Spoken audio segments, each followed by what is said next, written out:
ओम नमो नमो आदेश, गुरु जी को बारंबार आदेश, शिव गौरव जी को आदेश आदेश आदेश, माँ भगवती को आदेश आदेश आदेश। नमस्कार साथियों, आशा करता हूँ आप सभी लोग कुशल मंगल होंगे।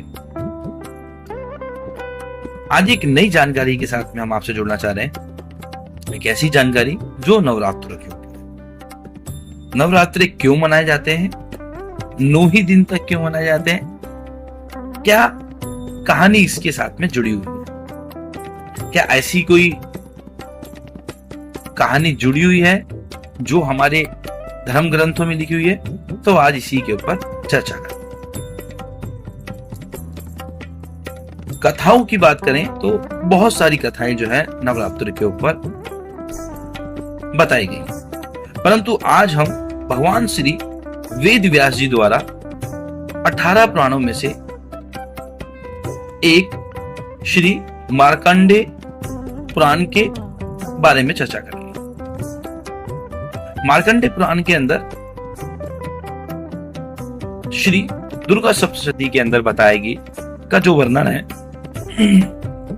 आज हम उसके ऊपर प्रकाश डालें और नवरात्रि क्यों मनाई जाती है कि उस पर प्रकाश डालने का प्रयास करेंगे। नवरात्रि पर्व प्राचीन काल की एक बात है। महिषासुर नामक एक विशाल दैत्य था। महिषासुर के नाम से प्रतीक होता है कि कोई भयंकर दैत्य या दानव समूह। महिषी का अर्थात होता है भैंसा और असुर का अर्थात होता है दैत्य। अर्थात हुआ कि भैंसे जैसा दैत्य जो कि अत्यंत बलशाली था। महिषासुर शक्तिशाली होने के साथ साथ वो ब्रह्मा जी का परम भक्त और उपासक भी था। उसने कई वर्षों तक ब्रह्मा जी को प्रसन्न करने के लिए कठोर तपस्या का सहारा लिया। तब ब्रह्मा जी ने महिषासुर की तपस्या से प्रसन्न हुए और उन्होंने महिषासुर को वरदान मांगने के लिए कहा। तब महिषासुर ने ब्रह्मा जी से अपने लिए अमर होने का वरदान मांगा, परंतु यह संभव नहीं था। जो भी इस सृष्टि के ऊपर आया है, जिसका भी जन्म हुआ है, उसका अंत अवश्य है। परंतु महिषासुर ने कहा, महिषासुर से भगवान ब्रह्मा ने कहा, महिषासुर जो इस सृष्टि पर उत्पन्न हुआ है उसका अंत भी संभव है, तो मैं तुम्हें यह वरदान नहीं दे सकता, परंतु इससे जुड़ा हुआ कोई अन्य वरदान आप मांग सकते हो।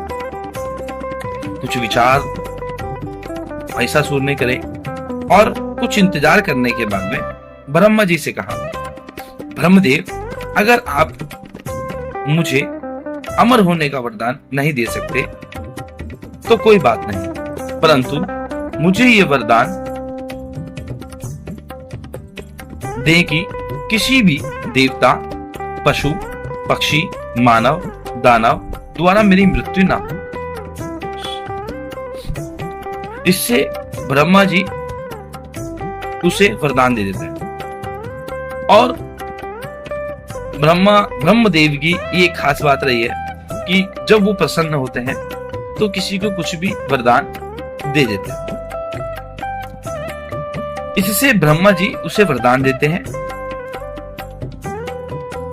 कि देवता, पशु, पक्षी, मानव और दानव द्वारा तुम्हारी मृत्यु नहीं होगी और किसी स्त्री द्वारा ही तुम्हारी मृत्यु होगी। इस प्रकार ब्रह्मा जी महिषासुर को वरदान देकर अपने लोक की ओर चले जाते हैं। परंतु वरदान मिलने के बाद महिषासुर अत्यंत प्रसन्न हो जाता है कि मैं सर्वशक्तिमान हूं, सर्वश्रेष्ठ हूं और मुझसे इस सृष्टि पे कोई भी विजय प्राप्त नहीं कर सकता है, क्योंकि मैं अब किसी से नहीं मारा जा सकता। अपने इसी घमंड में चूर होकर ऋषि मुनियों तथा देवताओं को परेशान करना शुरू कर देता है और पृथ्वी पर भी उत्पात मचाना लग जाता है। फिर इससे देवताओं पर आक्रमण शुरू कर देता है, जिससे कि देवता हार गए और इंद्र सहित सारे देवता वहां से भागने लगे। तभी सारे देवता भगवान ब्रह्मा, भगवान विष्णु, भगवान शिव के पास में गए और उन्होंने मदद की गुहार प्रार्थना की।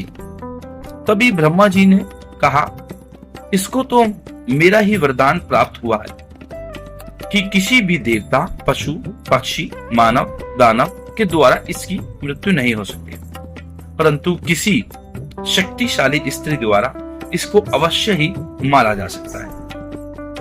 ब्रह्मा जी ऐसा कहने पर तीनों देव विचार विमर्श करते हैं और सभी अपने अपने अंश से एक स्त्री का सर्जन करने शुरू कर देते हैं, जो महिषासुर दैत्य का संहार करने के लिए सर्जन कर रहे हैं। इस प्रकार तीनों देवों ने अपने अपने शरीर से एक दिव्य शक्ति प्रकाशित की। तीनों देवों से निकली शक्ति एक देवी स्त्री की आकृति ले लेती है, जो कि अत्यंत सुंदर और आकर्षित होती है। फिर सभी देव ने अपने अपने अस्त्र देवी स्वरूपा को दे देते हैं। अस्त्र शस्त्र और शक्तियां प्रदान कर देते हैं, जिससे वो एक शक्ति स्वरूपा हो गई। सभी देवताओं ने देवी शक्ति से प्रार्थना की, हे देवी, आप महिषासुर नामक दैत्य से हमारी रक्षा करें। वे हमें हमारे पूजा पाठ, यज्ञ इत्यादि में हमारे को परेशान करते हैं, हमारे को कष्ट देते हैं, जिसकी वजह से हम बहुत ही अत्यंत दुखित हैं। इस प्रकार देवी शक्ति देवताओं की प्रार्थना स्वीकार करते हैं और महिषासुर से युद्ध करने के लिए चली जाती है। तब महिषासुर देवी शक्ति को देखता है, उनकी सुंदरता से प्रभावित हो जाता है और उनके सामने विवाह का प्रस्ताव रखता है। इस पर देवी शक्ति उसके सामने एक प्रस्ताव रखती है कि तुम युद्ध करो, अगर तुम युद्ध मुझसे जीत जाते हो तो मैं तुमसे विवाह करूं, अगर तुम मुझे हरा देते हो तो मैं तुमसे विवाह करूं। महिषासुर देवी शक्ति की शर्त को स्वीकार कर लेता है, और क्यों ही ना करें, क्योंकि जब उसने देवताओं को परास्त कर दिया, स्वर्ग लोक से वापसी भेज दिया, तो एक घमंड रूप में वो देवी की जो शर्त है वो स्वीकार करता है और देवी के साथ युद्ध प्रारंभ कर देता है। इस प्रकार महिषासुर और देवी शक्ति के बीच भयंकर युद्ध हुआ, जो कि 9 दिनों तक चला। इन 9 दिनों में देवी ने महिषासुर को परास्त करने के लिए रात्रि के समय अलग अलग स्वरूप धारण किए, जिसमें कि 9 स्वरूप माता देवी ने धारण किए और 9 दिनों तक भयंकर युद्ध करने के बाद 10वें दिन महिषासुर का वध कर देती हैं। इस प्रकार देवी शक्ति ने महिषासुर दैत्य का अंत किया, जिसके कारण उन्हों का नाम दुर्गा पड़ा। या ये भी कह सकते हैं कि महिषासुर नामक दैत्य का वध करने के कारण ही उन्हें देवी दुर्गा बोला जाता है। महिषासुर का अंत होने के से सभी देवता गण और ऋषि मुनि में अत्यंत प्रसन्नता हो जाती है और देवताओं का स्वर्ग पर अधिकार पुनः प्राप्त हो जाता है। सभी देवी दुर्गा की उपासना करने लग जाते हैं और उनकी जय जयकार करने लगे। तभी से सभी देवतागण भक्तजन माता देवी की उपासना करते हैं, माता की 9 स्वरूपों की उपासना करते हैं।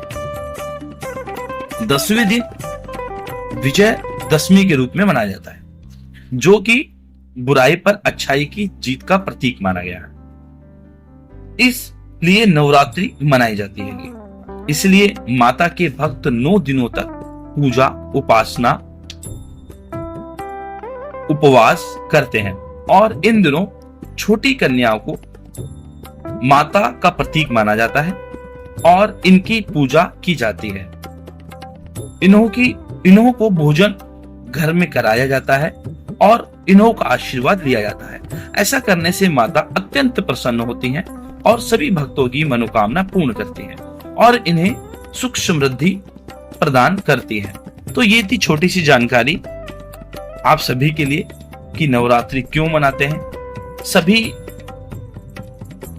धर्मार्थियों को सभी पर्वों के बारे में जानना बहुत ही जरूरी है और जानने के बाद में हम औरों को भी जागरूक करें, ऐसा हमारा संकल्प है।